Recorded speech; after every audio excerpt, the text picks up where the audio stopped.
ఏపీలోని ఓ ప్రైవేటు పాఠశాలలో దారుణం వెలుగు చూసింది. అభం శుభం తెలియని చిన్నారులకు విద్యాబుద్ధులు నేర్పి వారిని తీర్చిదిద్దాల్సిన గురువే మైనర్ బాలికపై అత్యాచారం చేసిన ఘటన కోనసీమ జిల్లాలో చోటు చేసుకుంది. 10వ తరగతి విద్యార్థినిపై ప్రైవేటు పాఠశాల ప్రిన్సిపాల్ జయరాజు లైంగిక దాడికి తెగబడ్డాడు. అత్యాచారం చేసినట్లు ఎవరికైనా చెబితే చంపేస్తానని బెదిరింపులకు కూడా దిగాడు. భయపడి బాలిక కుటుంబ సభ్యులకు విషయం చెప్పలేదు.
ఇదే అదునుగా భావించి విద్యార్థినిపై జయరాజు పలుమార్లు అత్యాచారానికి ఒడిగట్టినట్టుగా కూడా తెలుస్తోంది.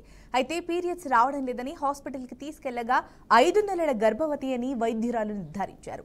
ప్రిన్సిపాల్ జయరాజుపై పోలీస్ స్టేషన్లో బాధితురాలు ఆమె తల్లిదండ్రులు ఫిర్యాదు చేశారు. నిందితుడిని పోలీసులు అదుపులోకి తీసుకుని విచారిస్తున్నారు.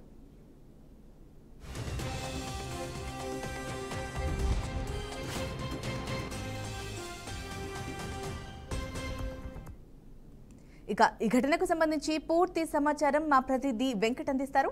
వెంకట్ చెప్పండి. Thank you Jhansi.